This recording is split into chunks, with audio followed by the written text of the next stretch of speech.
bien. On va écouter la parole de Dieu et après on entrera dans ce temps d'intercession. Alléluia. Gloire à Jésus.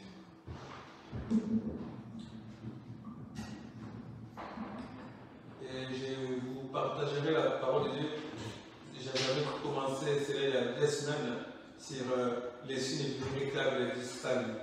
Je continuerai dans cet élan et je vous préparerai le 3e signe aujourd'hui et le 4e signe.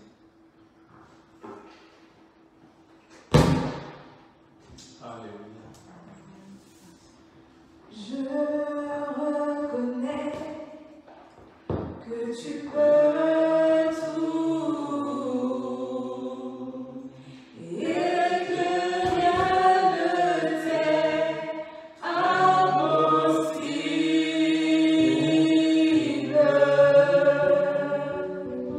Je reconnais que tu peux tout et que rien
cette étude ou cette exhortation sur les signes véritables du salut. Quand nous devons savoir une chose, le salut c'est quoi? Le salut c'est la délivrance. Le salut c'est la délibération que nous recevons de la part de notre Dieu. Le salut, lorsque nous croyons en Christ Jésus comme Seigneur et Sauveur et nous avons reçu le pardon de nos péché et maintenant on doit garder ce salut-là. Parce qu'on peut le perdre lorsque nous tombions dans le péché, lorsque nous nous éloignons loin de Dieu, on peut perdre le salut. Et nous devions suivre la parole de Dieu. Parce que ceux qui prêchent que le salut est éternel, même si nous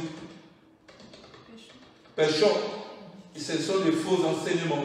Parce que quand on est en Christ et quand nous sommes de nouvelles créatures, on doit même vivre dans une nouveauté de vie. On doit vivre loin du péché et on doit vivre chaque jour dans la sainteté. Amen. Amen. Et j'avais souligné il y a 2 semaines de cela, le véritable salut, c'est une espérance qui transforme toute une vie. Donc c'est une espérance de chaque jour. Car la Bible nous dit dans 2 Corinthiens chapitre 5, c'est ça que l'apôtre Paul a dit aux Corinthiens, dans ce passage de 2 Corinthiens 5, le verset 17, je le lis dans parole vivante. Si quelqu'un entre en communion vivante avec le Christ, il devient un homme nouveau. Il est recréé. L'ancien état est dépassé. Ce qu'il était autrefois a disparu. Et il souligne, la nouvelle création a déjà commencé. Et voici, tout est devenu nouveau. Et dans la version 1000 secondes, si quelqu'un est en Christ, il est une nouvelle créature. Les choses anciennes sont passées et toutes choses sont devenues nouvelles. Et nous devons savoir que les bonnes œuvres n'effacent pas le péché. Les bonnes œuvres ne peuvent sauver personne. Mais cependant, dès qu'une personne est véritablement sauvée et est vraiment transformée par Christ, et nous devons savoir que certains types d'œuvres doivent être manifestés dans la vie de celui ou celle qui a reçu Christ comme Seigneur et son Sauveur.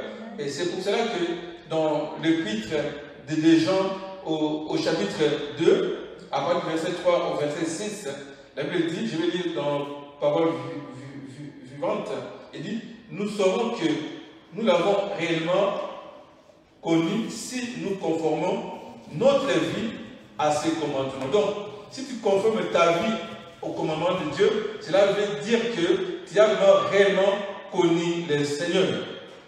Le verset 4 dit, si quelqu'un dit, je le connais, et s'il ne suit pas ses directives, c'est tout simplement un menteur.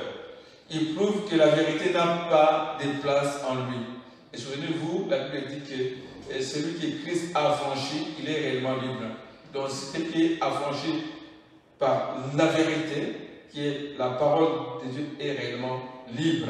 Le verset 5 dit, par contre, celui qui observe sa parole montre par là qu'il aime Dieu de façon parfaite. C'est le signe qui nous permet de savoir que nous lui appartenons. Ouais? Donc c'est le signe. Donc lorsque on garde la parole de Dieu, comme nous dit le psalmiste, je serre ta parole dans mon cœur afin de ne pas pécher contre toi. C'est le signe que nous appartenons à Dieu. Parce que quand on garde la parole de Dieu, on ne peut pas pécher contre le Seigneur. Parce qu'on mettra cette parole en pratique. Et le verset 6, celui qui affirme qu'il demeure dans une communion permanente avec le Christ doit aussi vivre comme il a vécu. Donc, si on est en communion avec le Christ, on doit vivre comme Christ a vécu. C'est pour ça que le premier point, j'avais dit que ça doit être une vie basée sur l'obéissance à Dieu. Ça, c'est le premier signe qui nous montre que nous sommes que nous avions reçu le salut en Jésus-Christ, parce que nous sommes libérés du péché, de l'esclavage du péché, nous sommes délivrés des choses de ce monde, des dépravations de ce monde. Il faut que ce signe, le premier signe, c'est l'obéissance vraiment totale à notre Dieu. Car la Bible dira que l'obéissance vaut mieux que les sacrifices. Donc les sacrifices vaut mieux que l'obéissance. Donc c'est très très important. C'est vrai qu'il arrive aux disciples de Jésus de faire des faux pas, de trébucher et de faire des erreurs. Mais nous devons savoir que cependant, l'ensemble de notre vie, du véritablement chrétien, ainsi que nos habitudes doivent être tournées vers une vie de soumission, voyez, à Christ. Et les véritables chrétiens ils font quotidiennement la volonté de Dieu. Quotidiennement, on doit méditer la parole de Dieu comme on a reçu dimanche dernier. On doit prendre le temps à méditer la parole de Dieu et prendre le temps aussi à prier. Et on verra que la présence de l'Esprit dans la vie du croyant, dans la vie du chrétien, est très important. Et j'avais souligné le deuxième point signe chez le Saint-Esprit. On a besoin du Saint-Esprit parce que c'est lui qui témoigne à notre esprit qu'on est enfant de Dieu. Et c'est lui aussi qui dirige notre vie vers une vie d'obéissance de plus en plus grande à notre Dieu. Et j'avais posé la question, as-tu un style de vie d'obéissance à Dieu? Est-ce que nous nous soumettons à Dieu chaque jour? Et que chacun de nous puisse répondre. Et aujourd'hui, je vais parler de deux signes.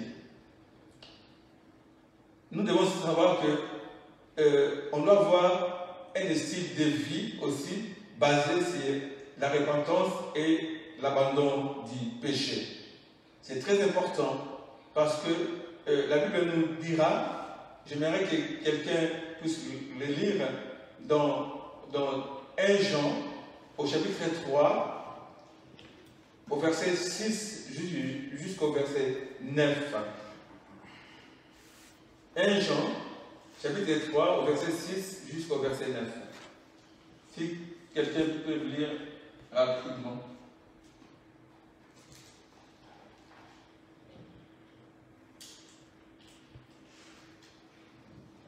Je lis la parole de Dieu. Quiconque a cette expérience en lui se purifie, comme lui le Seigneur est pur. Quiconque commet les péchés commet aussi une violation de la loi, et le péché, c'est la violation de la loi. Or, vous le savez, lui le Seigneur est apparu pour ôter les péchés, et il n'y a pas de péché en lui. Quiconque demeure en lui ne pêche pas. Quiconque pêche ne l'a pas vu et ne l'a pas connu. Petit enfant, que personne ne vous séduise. Celui qui pratique la justice est juste. Comme lui, le Seigneur est juste. Celui qui commet le péché est du diable, car le diable pêche dès le commencement. Le Fils de Dieu est apparu afin de détruire les œuvres du diable. Quiconque est né de Dieu ne commet pas le péché, parce que la sémence de Dieu demeure en lui. Et il ne peut pécher puisqu'il est né de Dieu. Amen. Amen. Tu arrêtes là. Alléluia. Gloire à Dieu. Vous voyez? Quiconque est né de Dieu, quiconque est libéré du péché, quiconque est délivré du péché, des dégradations de ce monde, ne peut plus pratiquer les péchés. Donc, cela veut dire qu'il doit maintenant être continuellement dans la présence de Dieu. Il ne doit plus être continuellement dans les péchés, dans la pratique du péché, mais il doit être continuellement dans la présence de Dieu. Quiconque est né de Dieu ne pratique pas les péchés, parce que la sémence de Dieu demeure en lui. Donc, c'est un style de vie qu'on doit voir. C'est la repentance et l'abandon du péché. Chaque jour, continuellement, on doit savoir confesser. Bien que nous soyons tous des disciples de Christ, c'est vrai, il nous arrive à tous déchiqueter de diverses manières. Et Jacques nous dira dans chapitre 3 de Jacques, à partir du verset 2, on va lire seulement le verset 2. Jacques, chapitre 3, le verset 2. Jacques 3, le verset 2. Je vais le lire rapidement. Il dit ceci, nous branchons tous de plusieurs manières. Si quelqu'un ne branche point en parole, c'est un homme parfait, capable de tenir tout son corps en bride. Et dans la version parole vivante, il dit, chacun de nous fait des fautes sur bien des points et de bien des manières. Celui qui ne commettrait jamais de fautes dans ses paroles serait un homme parvenu à l'état d'adulte, capable de maîtriser aussi son corps tout entier, nous dit la parole de Dieu. Amen. Amen. Et dans Luc 13, verset 13, dit, donc c'est Jésus qui parle à ses disciples, dit, mais si vous ne montez pas, vous périrez tous également. Donc, Jésus nous recommande de se repentir et de vivre dans une vie de repentance à tout le monde, donc, dans une vie de sainteté, loin du péché, parce que le véritable chrétien est celui qui confesse toujours le péché et s'en détourne toujours. Alors que le faux croyant n'agit pas ainsi. Parce que dans ces passages que nous avons lus tout à l'heure, dans 1 Jean 3, les versets 9 et 10, il dit, celui qui, par la nouvelle naissance, est devenu un enfant de Dieu, ne s'adonne pas au péché. Ouais, donc, on ne doit pas s'adonner au péché. Donc, on ne doit pas être continuellement dans les péchés. On peut glisser, on tombe, on doit se repentir aussitôt. Amen. Ouais, on doit repentir. Donc, il ne faut pas qu'on laisse les péchés, parce que les péchés, c'est mortel. Les péchés nous détruisent. Les péchés nous éloignent de la présence de Dieu. Les péchés nous évitent que nous puissions entrer dans la présence de Dieu et qu'on soit en communion avec Dieu. C'est pour ça que c'est un signe primordial. C'est un signe.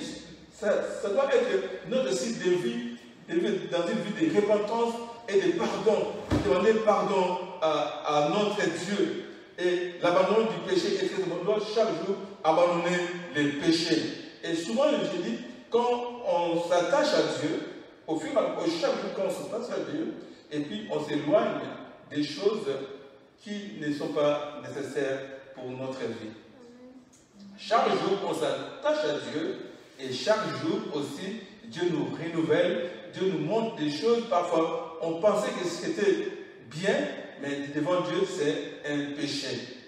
Donc, c'est pour ça qu'on ne doit pas regarder notre frère, notre soeur ou l'autre, mais on doit regarder nous-mêmes, notre relation avec Dieu, notre intimité avec Dieu. Et souvent, je donne cet exemple-là.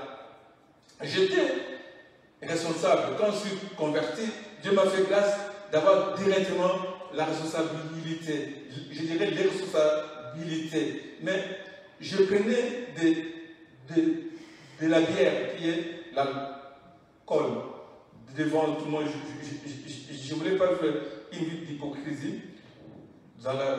Devant tout le monde, je prenais ma bière. Et pour moi, j'ai pensé que c'était normal. Mais un jour, j'ai eu un rêve.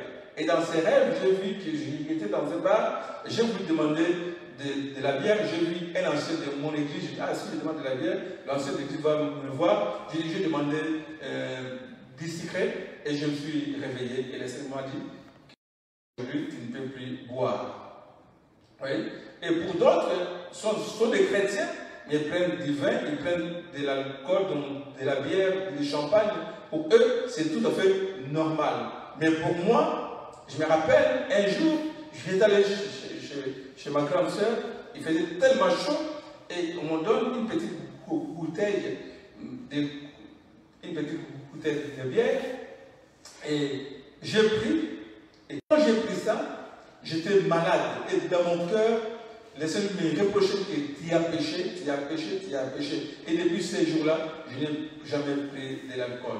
C'était en 1982. Je n'ai jamais pris de l'alcool. Tu vois, j'ai bu, mais j'étais malade dans mon cœur.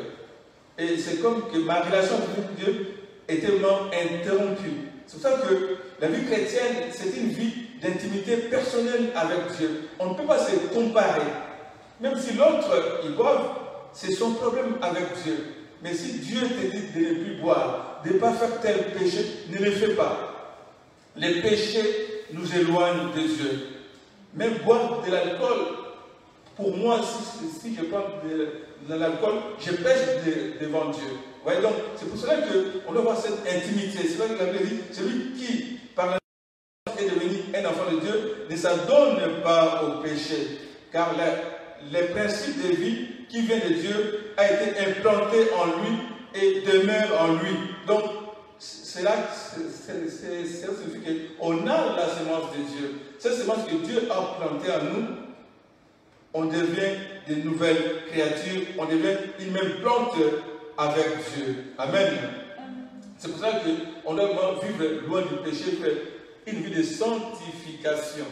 Chaque jour, on doit vivre cette vie-là, c'est donc de l'abandon du péché, et on doit vraiment vivre, comme dit la Bible, au verset 10, c'est à ces signes que les enfants de Dieu et les enfants du diable se font reconnaître, et qu'on peut les distinguer. Voyez? Celui qui ne fait pas ce qui est juste ne vient pas de Dieu, pas plus que celui qui n'aime pas son frère. Voyez? Donc, dans l'abandon du péché, on doit s'aimer. Amen. Et souvent, je dis que là où il y a l'amour, il n'y a point les péchés. Là où il y a l'amour, il n'y a pas les péchés. Voyez? Donc c'est là je veux dire que quand tu aimes ton frère, tu ne peux pas les haïr, tu ne peux pas les critiquer, tu ne peux pas parler mal de lui, donc tu ne peux pas. Donc vraiment, l'amour c'est la loi complète de la parole de Dieu. Donc c'est vrai que c'est très important de vivre dans une vie de sainteté devant le Seigneur, de l'abandon du péché. Et un autre signe, c'est un amour pur et véritable pour les autres chrétiens. Parce que nous sommes tous un corps. En Christ, il n'y a pas de dénomination, ça n'existe pas.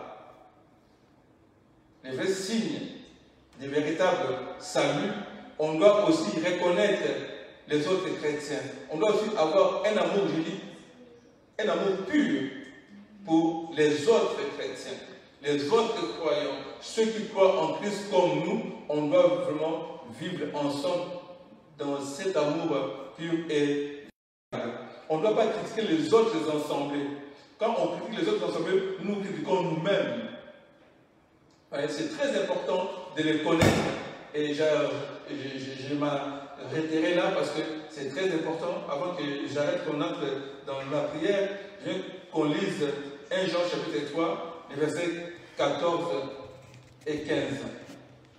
1 Jean chapitre 3, les versets 14 et 15. On va lire quelques versets de la parole de Dieu. Moi, quand j'entends les autres chrétiens qui critiquent les autres églises, ça me fait mal. Parce qu'on se critique soi-même. Parce que nous sommes une famille. Et si tu critiques ta propre famille, je ne sais pas si vraiment tu aimes ta propre famille. 1 Jean 3, à partir du verset 14 et 15. La Bible nous dit ceci. Nous savons que nous sommes passés de la mort à la vie parce que nous aimons les frères. Par exemple, si tu n'aimes pas, tu n'as pas le salut en Jésus-Christ. Donc, l'amour pur, c'est un signe de notre salut en Jésus-Christ.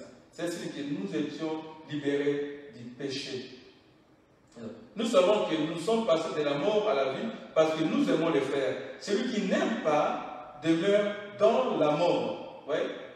Donc, quand tu n'aimes pas, tu demeures dans la mort. Et quand tu ne pardonnes pas non plus, tu demeures dans la mort. Celui qui aime doit aussi savoir pardonner. Seigneur, pardonne nos offenses, comme nous pardonnons aussi à ceux qui nous ont offensés. Donc, on doit savoir pardonner. Le verset 15. Quiconque est son frère est un maître. Et vous savez qu'aucun maître n'a la vie éternelle demeurant en lui. Amen. Amen. Alléluia. Amen. Donc, on voit bien qu'on a besoin du Saint-Esprit. On a besoin de l'Esprit de Dieu parce que l'Esprit de Dieu, c'est lui qui déverse son amour dans notre cœur. C'est-à-dire que quand nous prions, on demande toujours le Saint-Esprit. Parce que par nous-mêmes, on n'a pas cette force ou on n'a pas cette capacité d'aimer véritablement.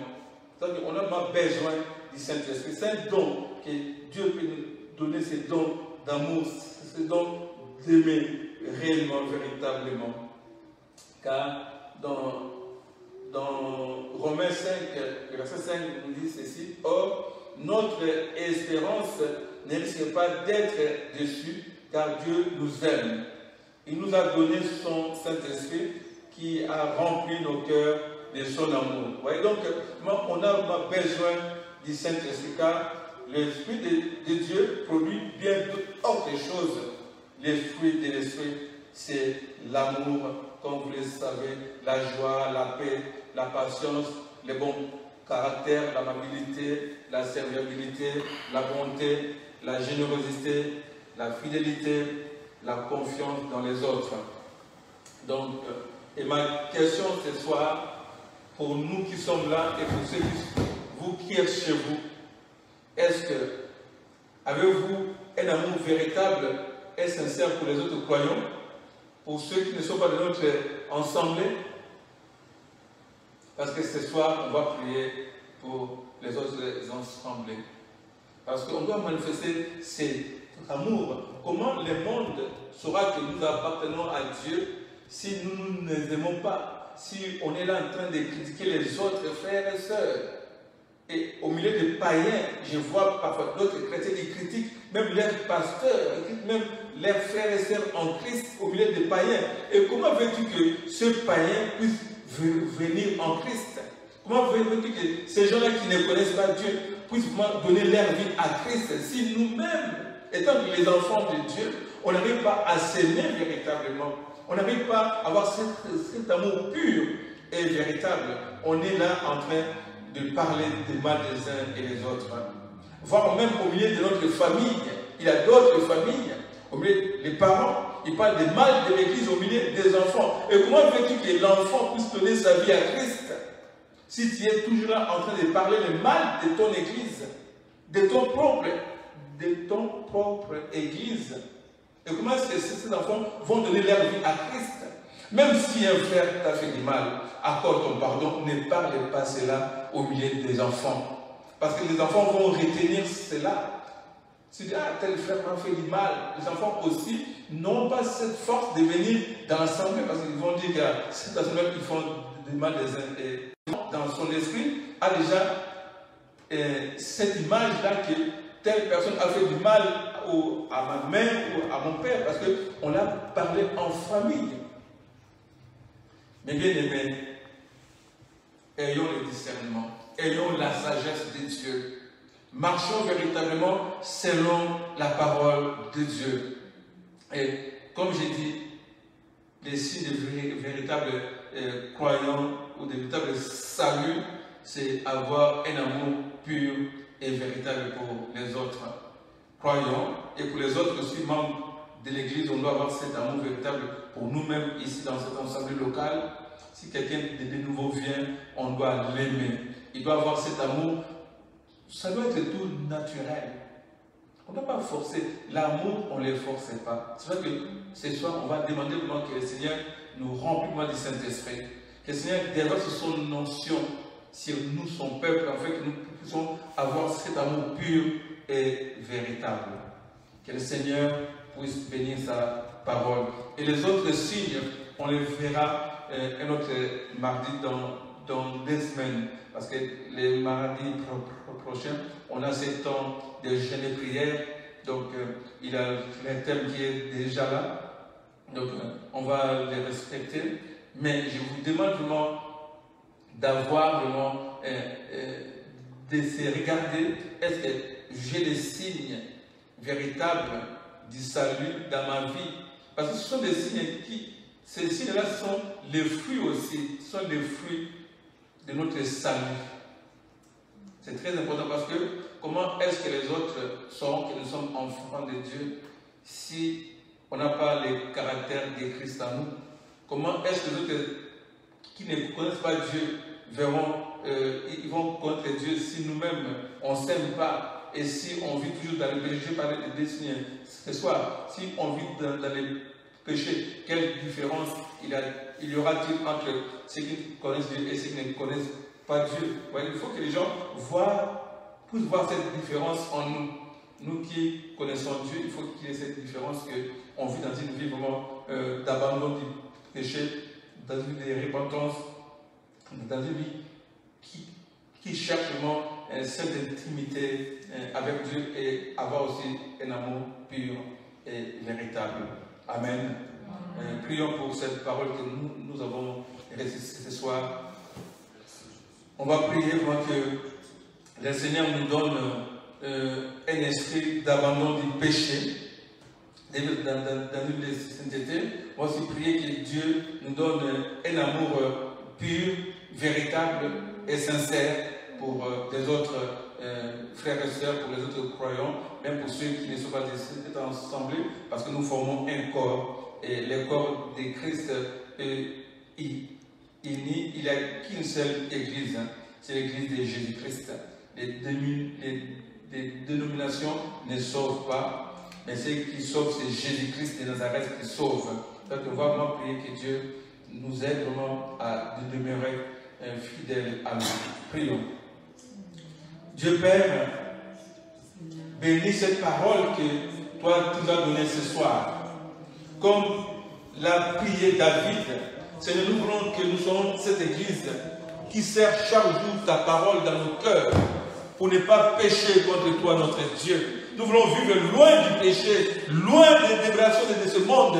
Nous voulons vivre, Seigneur mon Dieu, mon roi, loin, Seigneur mon Dieu, mon roi, des choses, Seigneur, qui vont nous empêcher d'être dans ta présence. Père, nous te demandons ce soir d'enlever, de déraciner toute sémence que l'ennemi a pu s'aimer dans le cœur de tout et chacun, que cela soit déraciné au nom de Jésus. S'il y a des semences qui a porté, Seigneur, des fruits, Seigneur, nous déracinons l'arbre, Seigneur mon Dieu, mon roi, on les jette dans le feu et que ta sémence puisse venir demeurer dans la vie de tout et chacun pour que nous soyons dans de nouvelles créatures et que les choses anciennes soient passées totalement, que toutes choses soient devenues nouvelles en nous, notre Dieu. Car nous voulons vivre selon ta parole, Seigneur. Nous voulons vivre chaque jour à l'abandon du péché et nous voulons avoir un amour pur et véritable, un amour sincère pour les frères et sœurs de l'Église, un amour sincère et pur pour les autres croyants qui sont aussi dans notre ville. Père, si parfois on prie pour les autres chrétiens, on demande pardon, Seigneur. Si parfois on t'avait offensé, Seigneur, nous demandons pardon. Si parfois, Seigneur, au milieu de notre membre de famille, on a parlé des mal des autres et cela endurcit le cœur de nos enfants à ne pas venir à la foi chrétienne, on demande pardon, notre Dieu. Viens, pardonne ton Église, Seigneur mon Dieu, mon roi. Enlève des racines, tous ces sémences de l'ennemi dans ton Église. Quand nous voulons être une Église qui te craint, Seigneur mon Dieu, mon roi. Une Église qui garde ta parole, qui marche dans la sainteté, qui marche dans l'amour véritable et sincère. Père, viens par ton Esprit Saint, déverse-moi ton onction, déverse l'Esprit Saint en nous, notre Dieu. Car c'est ton Esprit, Seigneur, qui produit, Seigneur, bien des choses dans notre vie, Seigneur. Nous avons besoin des fruits de l'Esprit, Seigneur, en nous, notre Dieu. C'est pour ça que nous te demandons de remplir nos cœurs de ton amour, Seigneur, ce soir.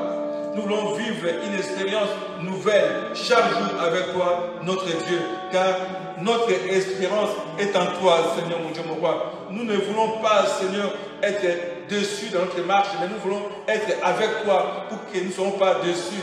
Car c'est toi qui marches au-devant de nous. Sois notre bouclier, Seigneur, mon Dieu, mon roi. Sois celui, Seigneur, qui nous défend contre nos adversaires pour ne pas tomber, Seigneur, mon Dieu, mon roi. Mais que nous puissions garder la foi en toi, Jésus. Et que nos yeux soient toujours fixés sur toi, Christ Jésus. Car c'est toi qui rémunères notre foi. En ton nom, nous avons ainsi prié, Seigneur, mon Dieu, mon roi. Bénis encore ta parole dans le cœur de ceux qui sont aussi chez eux, Seigneur mon Dieu, mon roi. Touche leur cœur, Seigneur mon Dieu, mon roi. Enlève, déracine tout ce qui n'est pas de ta gloire dans la vie de ton Église, dans la vie de ceux qui nous regardent maintenant sur les réseaux sociaux, sur Facebook, Seigneur mon Dieu, mon roi. Manifeste ta grâce, Seigneur, sur la vie de tes enfants, Seigneur. Là où se trouvent tes enfants, manifeste ta grâce, notre Dieu. Car nous voulons vivre, Seigneur, une vie nouvelle avec toi, notre Dieu.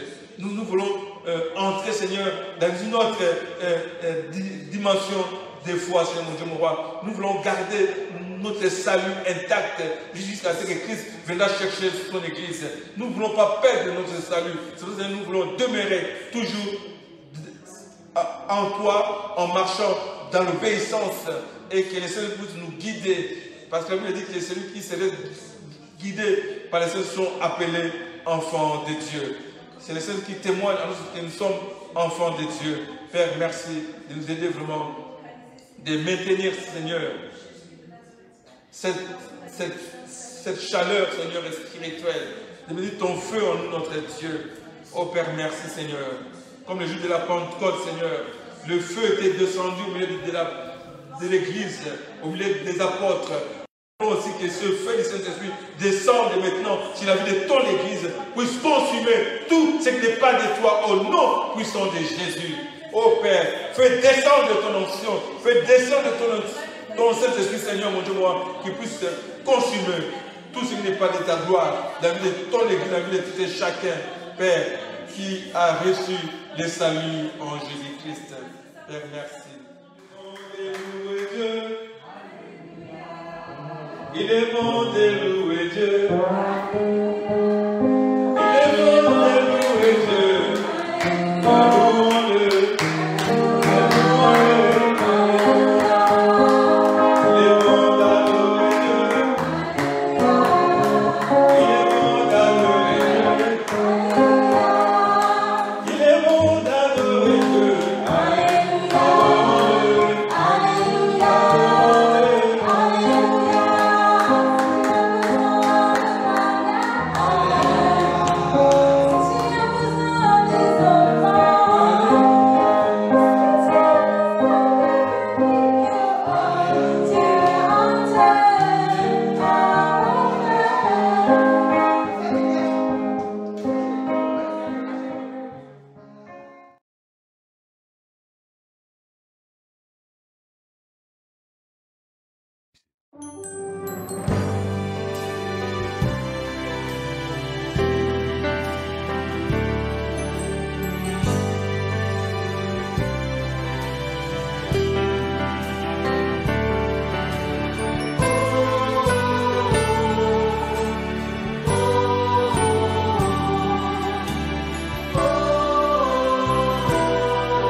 traversant le temps, ce mystère mystérieux livre, si important, personne ne pourra effacer mon nom. Les peuples combattent, je tiendrai bon, oui, c'est toi qui l'ouvriras. Ce livre de vie, mon nom tu prononceras, du livre de vie, je te verrai.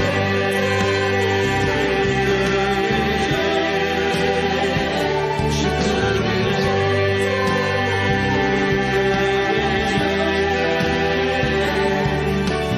Maintenant j'attends ce jour si important où mes yeux vont croiser ton regard. Je te verrai.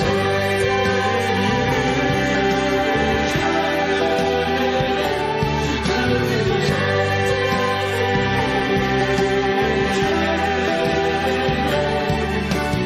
Maintenant j'attends ce jour si important où mes yeux vont croiser ton regard. Je te verrai.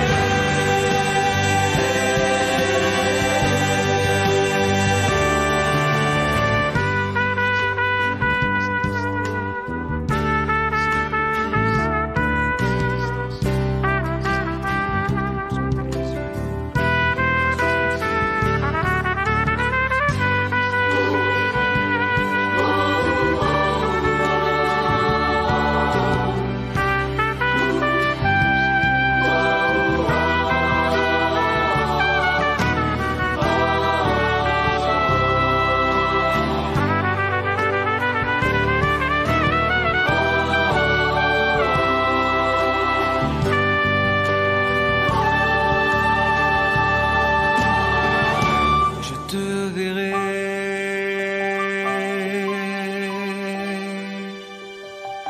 Je te verrai.